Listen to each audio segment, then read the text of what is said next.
Hey, good Tuesday evening, everyone. State Representative Brad Halbrook alongside Leader Chairman Chris Miller and Representative Dan Calkins and State Director of the Illinois Freedom Caucus, Colin Mosley, live and hopefully in demand for the future. Guys, this is the Tuesday night edition of our Town Hall and Round Table. And, guys, I was at an event over the weekend and somebody says, "Are you part of the No Row?" And I said, "Well, I think I probably was a founding member." And but regardless of that status, we are keeping up that tradition of the No Row, and we're going to talk about some of the reasons why we vote no tonight, right? So we want to kind of get everybody up to speed. We've got a couple of important hot topics, and with that, let's just go around the table with a quick welcome, and we will go Representative Miller, Calkins, and then Colin, and then we'll get right into our slides for the evening. Well, welcome everybody. We're glad you decided to join us this evening. As my colleague and seatmate, Representative Halbrook mentioned, we have a jam-packed session for you with a lot of great information. I know over the weekend married our youngest daughter, so Mary and I are officially empty nesters now, which is a weird feeling for the first time in forever. But anyway, we're looking forward to this conversation, and tune in and pay attention. Excellent. Representative Calkins. It's great to be here this evening. I just want to remind Chris what happened the last time he was an empty nester. But anyway, it's great to be here. I'm looking forward to this. You know, lots of things are coming to light now that the bills are hit the governor's desk. And we're going to talk about some of the things that are going to be signed into law shortly. So let's get going. Yeah, State Director Mosley, any update you want to give us before we get started? Well, I just think, the more things change, the more they stay the same. I'm looking forward to a conversation about tax increases and crippling inflation, which is sort of the going rate under Pritzker and Joe Biden administration. Exactly. With that, let's bring on our slides for this evening, and we're going to talk about the gas tax and inflation numbers. And let's get right into our first slide. Gentlemen, a lot of buzz on social media about the gas tax hike, and we need to kind of separate fact from fiction about exactly what's going on. The 2019 tax increase, it drove 20 fees and taxes up. It doubled the gas tax from 19 to 38. Let's talk about that, guys. I'm just throwing it open. Let's just talk about what goes on here with the Illinois motor fuel tax. Well, that was one of the first things that happened when Chris and I got elected. That was one of the first things that Governor Pritzker did, kind of set the tone for his administration for, raise taxes on people first part of his first term. But it's been, and one of the things that we don't talk about was part of that tax bill gave an automatic, the ability to automatically increase the gas tax every year on July 1st with a cost of living index. And this year it's the 3%. The tax will go up 3% July 1st. And that is on so that'll go up from 47 to 49 cents on just one part of it. But that's done automatically. Unelected bureaucrats never has to come back to the General Assembly again. And our gas taxes will continue to increase every year along with the consumer price index. Right. So Chris, Illinois, go ahead. I was going to say that I always remember that day when Jim Turkin walked into our caucus and said, Mike Madigan said, we need 20 of you Republicans to vote for this. And 20 lined up and voted for it.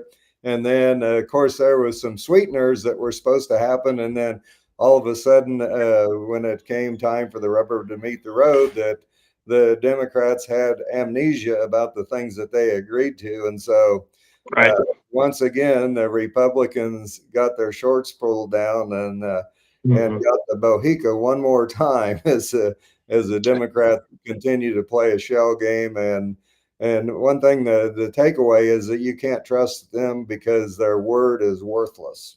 Right. Correct. Yeah, and it just totally, how many times do we have to be made a fool of by the Democrats before we realized that trusting them and playing their game is not the way to go. And I mean, you look at the list. I mean, Jim. First of all, I mean, Jim. I think I said this last week, but Jim Durkin is the political equivalent of tits on a bowl. He's useless. But Jim Durkin and the other 19. Avery Bourne, Dan Brady, Terry Bryant, Tim Butler, Tom Dimmer, and there's several that are, Freeze, Kiker, Meyer, Reich, Severn. These people are still there. And I think we have to reckon with the fact that this gas tax, July 1st, this increase, unfortunately, we gave cover to 6 Democrats to vote no that would have without our members voting yes. That's the kind of stuff we just can't allow to happen again. Right. Yeah, and on the political side of that, so here we put 20 Republicans on this bill back in 2019, give cover to Democrats, like you've mentioned, and guess which there's more of as far as members in the General Assembly, and which ones there's less of. There's more Democrats and less Republicans every time. So if there's any evidence at all to say Republicans shouldn't vote for these tax increases, that should be a pretty big indicator in my book. And here's what I think is also a travesty. At least three, if not 4 people on that list are currently serving as minority leaders this General Assembly. Yep. Yeah. Well, that's the reward for putting bad votes on stuff, I guess. So, yeah. Right. But just on the gas tax specifically, I mean, we already pay the second highest gas taxes in the nation, and now you're going to be paying 64 cents a gallon combined as of July 1st. Right. And then that ought to send people to the polls right there. Yeah. And then you put on there almost 18.5 cents from the federal motor fuel tax, and then a 6.25% sales tax. That number bumps up against 90 cents to $1. And then in some locales where there's a local sales tax, I mean, we have a lot of counties, there's a 1% school sales tax that gets tacked on top of that. So, I mean, you get up close to just $1 in gas tax alone, just on top of the product. So, yeah. That's not even diesel. I mean, Chris, Brad, I'm sure when you're putting diesel in your equipment, it's even higher. Yeah. The diesel charge is a little bit higher. So, yeah. Hey, let's go on and talk about what's going on with this money. When the first fiscal year, when this gas tax was increased, the budget was $838 million for the road fund. Today, it's just a fraction over $5 billion. They have grown that fund to an unbelievable number. They can't keep up. How should I say that? They can't spend the money fast enough on roads and bridges because I don't think there's the personnel to do that. And so they're doing other things with the money that it wasn't intended for. Anybody want to speak to what's going on with all the diversions and the like? Well, this is exactly was our point at the time, that why are we raising taxes at that point in time? Recall that the feds were getting ready to do a big infrastructure bill, and Illinois only has they pay a part of it, but yeah. We've been rebuilding roads and bridges and doing go drive down the interstate and, in your local communities as well. And you'll see the work that IDOT's doing. They're working their tails off to try to repair these roads and bridges. And yet you watch what's happening to their savings account, and it's ballooned from less than $1 billion to over $5 billion. And it's all because we've doubled the gas tax, and the gas tax has doubled, and their reserves, their savings account has gone up 5 times. I mean, we were right then. It was the right policy. It was the right approach. That wasn't necessary, and the Illinois, drivers are paying the price, and especially now. I mean, can you imagine how much money would be in people's pockets if we took 19 cents a gallon off the pump? I don't know how many gallons of gas get pumped in Illinois, but take that times 19 cents and put that back in a consumer's pocket. And you don't think people would be in a lot better shape today? That's I think that's the big question. Right. Well, I Yep. think that that's one thing that we've seen during the Pritzker and the Biden regime and Bidenomics and Pritzker's policy is there's a predictable pattern of behavior that we have seen because they just can't help but, you know, if you earn it, they tax it. If you spend it, they tax it. If you save it, they tax it. If you invest, they tax it. If you build it, they tax it. If you live in it, they tax it. If you drive it, they tax it. If you eat it, they tax it. If you give it away, they tax it. And even when you die, they tax it one more time. But the problem is they do all this and then they absolutely waste and fritter the money away. Right. Well, that's what's happening here. I mean, they've taken projects that we have typically paid for, historically paid for, out of the general revenue fund that did not come from the road fund.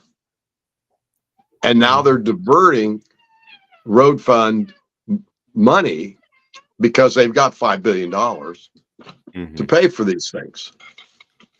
And why would they do that? Why would they have the need to divert our road fund money to pay for things that have been coming out of the general revenue fund? I think it's pretty obvious, huh, Chris? Yeah. Well, and I know that in my district, in Coles County, Douglas County, rural Champaign County, and Vermilion County, the roads are a mess. And I don't see there just aren't construction projects going on that I've witnessed anyway.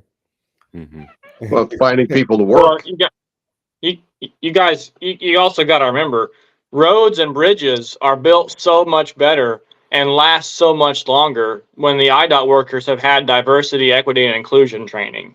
That's very important. I mean, we're only spending a few $1 million a year on DEI initiatives in the Department of Transportation. I mean, we got to have that. Yep. Hey, unless we've missed anything else, let's go on to our next slide here. Let me bring it back up. And this is going to talk about inflation. And I don't think we have to tell our viewers anything about inflation, but these are just some interesting statistics that's been pulled together over the last 3 years, how the prices for very basic things that we consume every day, what's happening there. So I'll just throw it open. Anybody want to talk about how the price of all these commodities have went up? Dramatically higher than the wages have went up. Well, I know just a practical observation is I know that when the government officials trot out and tell you that the inflation number is less than double digits, just from a practical standpoint of going to the grocery store, I know that our grocery bill is basically doubled, and this little graph here and chart kind of verifies what we've been witnessing in real time as far as what we're paying for goods and services when mom and pop and everyday hardworking Illinoisans go to the grocery store and the hourly earnings aren't staying up with the rate of inflation. And I don't know, anytime that you increase the velocity of money into a system, it has to cause inflation. And they've injected so much money into the system that's driven all of these prices up to an almost unsustainable level for most people. Right. Well, and when the numbers come out and they say, well, inflation is only 3%. Yeah, that's 3% this year on top of the 6% last year, on top of the 6 or 7% the year before. We're not, it's not 3% over what it was in 2020. Right. It's 3% over what it was in 2023, which is 6% inflation over what it was the year before.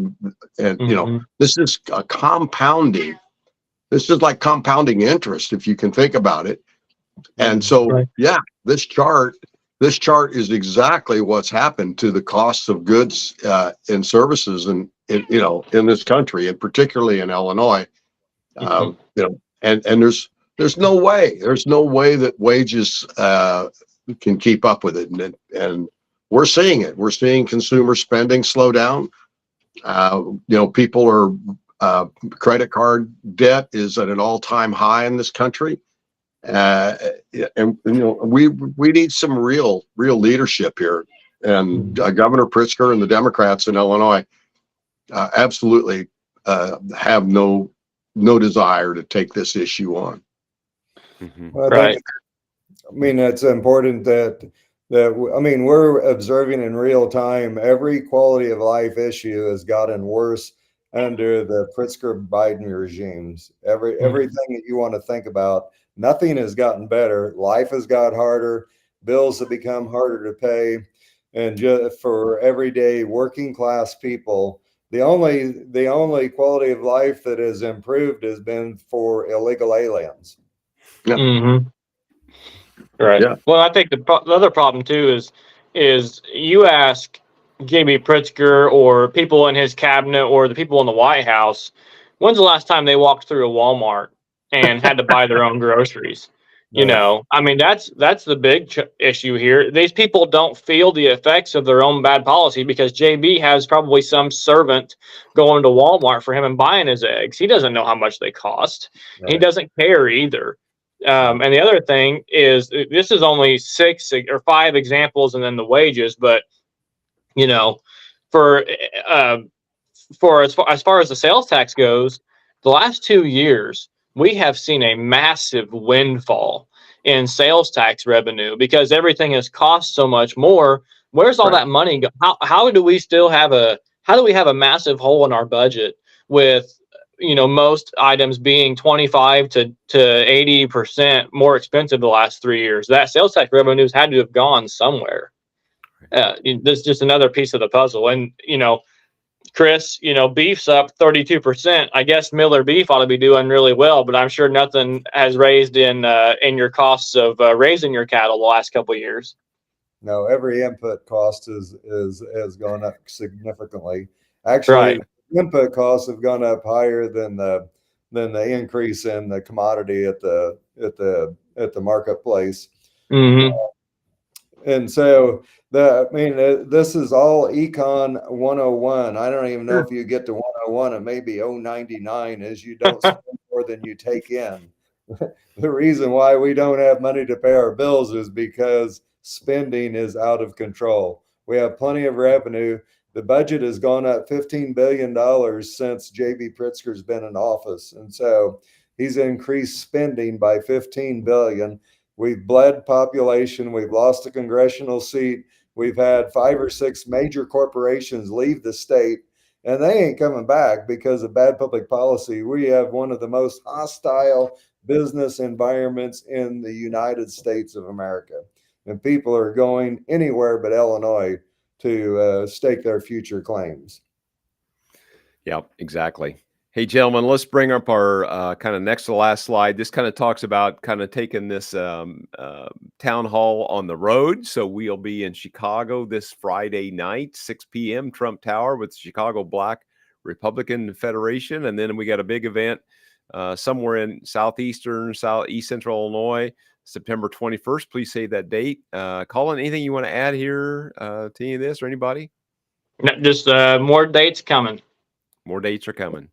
That's great. And with if you want to invite us, you're listening, watching this, and you'd like to have the Freedom Caucus show up in your neighborhood, give Colin a note. Drop Colin a note because this is part of our cause, is to take this message out as far and wide as we can to let people know what's going on in Springfield, what's happening to their money, and hopefully, the mission is to enthuse them to get out and work for candidates and vote for the right candidates and help us try to, let's turn the state around. Exactly. And Colin, you take care of all the digital stuff. This is where they can find us. They can reach out to you here. They can send us a financial contribution to help us with this. And of course, maybe talk about the Substack briefly before we close out here, if you wish. Yeah, sure. Substack is our newsletter. So, every week or sometimes every 2 weeks, we publish a list of just stuff going on in Illinois, things that we've been up to, policy issues. It's sort of a one-stop shop for Illinois conservative legislative news. It's a great piece, and it's free too. So, Excellent. All right.